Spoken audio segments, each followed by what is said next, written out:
നമസ്കാരം മക്കളെ, നമുക്ക് പഠിക്കാം. ഇന്ന് നമ്മൾ മലയാള പഠനത്തിലൂടെ ഇതുവരെ ഏതൊക്കെ അക്ഷരങ്ങളാണ്, ചിഹ്നങ്ങളാണ് പഠിച്ചിട്ടുള്ളത് എന്ന് ഒരാവർത്തി കൂടി പരിശോധിക്കുകയാണ്.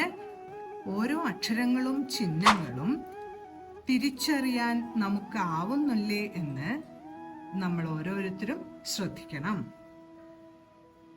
സ്വരാക്ഷരങ്ങളായ അ, ആ, ഇ, ഈ, ഉ, ഊ എന്നീ അക്ഷരങ്ങളും കൂടാതെ ആ, ഇ, ഈ, ഉ, ഊ എന്നീ ചിഹ്നങ്ങളും നമ്മൾ പഠിച്ചു.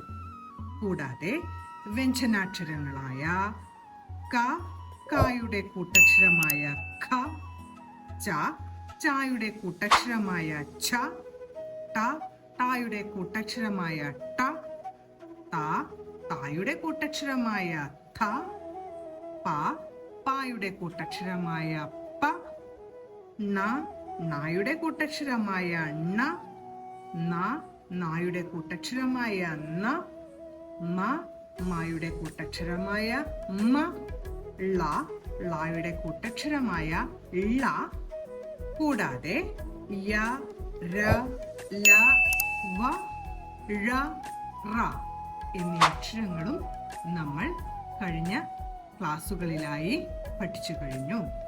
ഈ ഓരോ അക്ഷരങ്ങളും ചിഹ്നങ്ങളും നമുക്ക് തിരിച്ചറിയാനാവുന്നില്ലേ എന്ന് ഉറപ്പുവരുത്തണം. ഇനി നമുക്ക് പുതിയ അക്ഷരവുമായിട്ട് അടുത്ത ക്ലാസ്സിൽ കാണാം. നമസ്കാരം.